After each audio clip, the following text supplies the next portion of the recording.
Ningún arhat o mendicante puede alcanzar el conocimiento absoluto antes de identificarse con Paranirvana. Parikalpita y Paratantra son sus dos grandes enemigos. Parikalpita en tibetano Kuntak es el error que comete quien no comprende el vacío y la naturaleza ilusoria de todo, quien cree en la existencia de algo que no existe, por ejemplo, el no yo. Y Paratantra es aquello, sea lo que quiera, que existe únicamente gracias a una conexión causal o dependiente, y que tiene que desaparecer tan pronto cese la causa que lo producía, como la llama de un pabilo. Destrúyase o extíngase y la luz desaparece. Enseña la filosofía esotérica que toda cosa vive y es consciente, pero no que toda vida y conciencia sean similares a las de los seres humanos ni aun a las de los animales. Nosotros consideramos la vida como la única forma de existencia manifestándose en lo que llamamos materia, o en el hombre en lo que llamamos, haciendo una separación incorrecta, espíritu, alma y materia. La materia es el vehículo para la manifestación del alma en este plano de existencia y el alma es el vehículo en un plano más elevado para la manifestación del espíritu, y estos tres son una trinidad sintetizada por la vida que los compenetra. La idea de la vida universal es uno de aquellos antiguos conceptos que van volviendo a la mente. Paramatasatya es propia conciencia, es Vasamvedana o la reflexión que se analiza a sí misma, de dos palabras Parama por encima de todas las cosas y Artha comprensión, significando Satya el ser verdadero y absoluto o ese. En tibetano, Paramatasatya es Dondampa. Lo opuesto a esta realidad absoluta es Samritisatya, la verdad relativa solamente, pues Samriti significa falso concepto y es el origen de la ilusión, Maya, en tibetano Kunsapchidempa, apariencia creadora de ilusión, humana en este siglo como consecuencia de haberse libertado de la teología antropomórfica.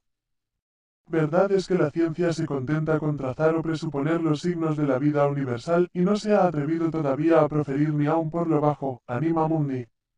La idea de la vida cristalina en la actualidad familiar a la ciencia hace medio siglo hubiera sido despreciada. Los botánicos buscan ahora los nervios de las plantas, no porque supongan que las plantas pueden sentir o pensar como los animales, sino porque creen que para explicar el desarrollo y la nutrición vegetal, es necesaria alguna estructura que guarde la misma relación funcional con respecto a la vida de la planta que la de los nervios con respecto a la vida animal. Muy difícil parece que sea posible a la ciencia engañarse por mucho más tiempo por el mero uso de términos tales como fuerza y energía respecto del hecho de que las cosas animadas son vivientes, ya sean átomos o planetas. Pero, ¿cuál es la creencia de las escuelas internas esotéricas?, preguntará quizás el lector. ¿Cuáles son las doctrinas enseñadas acerca de este asunto por los budistas esotéricos? Para ellos, Ayaya posee una significación doble y aún triple.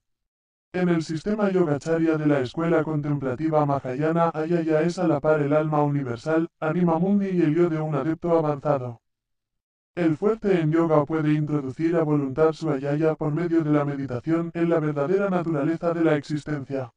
Ayaya posee una existencia eterna y absoluta, dice Aryasanga, el rival de Nagarjuna.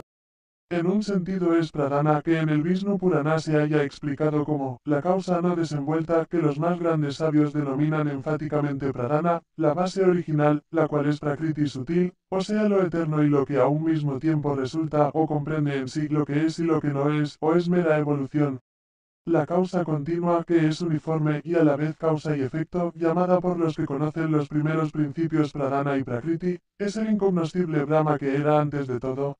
Es decir, Brahma no crea ni produce la evolución misma, sino exhibe solo varios aspectos de sí mismo, uno de los cuales es Prakriti, un aspecto de Pradhana. Prakriti, sin embargo, es una palabra incorrecta y allá ya lo explicaría mejor, pues Prakriti no es el incognoscible Brahma. Es un error de quienes desconocen la universalidad de las doctrinas ocultas desde la cuna misma de las razas humanas y especialmente por parte de aquellos sabios que rechazan hasta la idea de una revelación primordial, enseñar que el anima mundi, la vida una o alma universal, fue dada a conocer solo por Anaxágoras o durante su época. Este filósofo dio a luz la enseñanza sencillamente para combatir los conceptos de Demócrito sobre cosmogonía, en exceso materialistas, basados en la teoría exotérica de los átomos impulsados ciegamente. Anaxágoras de Clazomene no fue su inventor, fue tan solo su propagador como lo fue también Platón. Lo que él llamaba inteligencia mundana, el nous nouc, el principio que, según sus opiniones, existe, absolutamente separado y libre de la materia y obra con arreglo a propósitos, era llamado el movimiento, la vida una o jivatma en la India, edades anteriores al año 500 a.C. Solo que los filósofos arios no dotaron jamás a este principio que para ellos es infinito, con el finito atributo de pensar. Esto conduce naturalmente al espíritu supremo de Hegel y de los trascendentalistas alemanes y presenta un contraste que puede ser útil señalar. Las escuelas de Schelling y de Fichte han divergido mucho del concepto arcaico y primitivo de un principio absoluto y han reflejado tan solo un aspecto de la idea fundamental de la Vedanta. Hasta el Absoluter Geist 179, sugerido vagamente por von Hartmann en su filosofía pesimista de lo inconsciente, si bien es quizás la mayor aproximación de la especulación europea a las doctrinas advaitin-indas, sin embargo, dista también mucho de la realidad. Según Hegel, lo inconsciente jamás habría emprendido la vasta y laboriosa tarea de desenvolver el universo, más que con la esperanza de alcanzar clara conciencia de sí mismo.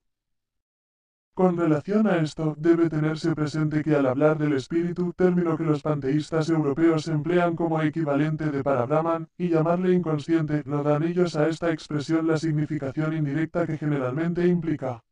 Se emplea a falta de un término más apropiado para simbolizar un profundo misterio. La conciencia absoluta tras los fenómenos nos dicen que se denomina inconsciencia únicamente por razón de la ausencia de todo elemento de personalidad y trasciende al concepto humano.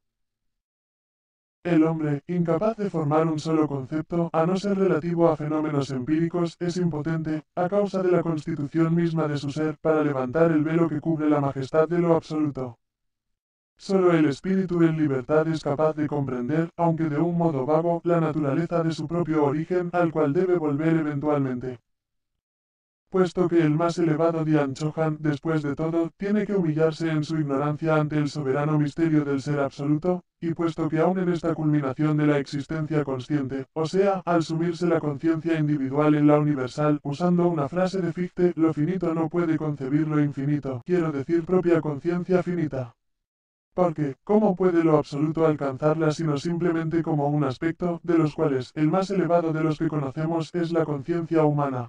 Ni puede aplicarse su propia clase de experiencias mentales, como puede decirse que lo inconsciente y lo absoluto puedan tener ni siquiera un impulso instintivo o esperanza de alcanzar clara conciencia de sí mismo. Jamás admitiría un vedantino esta idea hegeliana, y el ocultista diría que se aplica perfectamente al Mahat despierto, a la mente universal, ya proyectada en el mundo fenomenal como aspecto primero del inmutable absoluto, pero jamás a este último. Según se nos enseña, el espíritu y la materia, o Purusha y Prakriti, son tan solo los dos aspectos primordiales del uno y sin segundo. Nous, el motor de la materia, el alma animadora, inmanente en todos los átomos, manifestada en el hombre, latente en la piedra, posee diferentes grados de poder, y esta idea panteísta de un espíritu alma general, penetrando a la naturaleza entera, es la más antigua de todas las nociones filosóficas.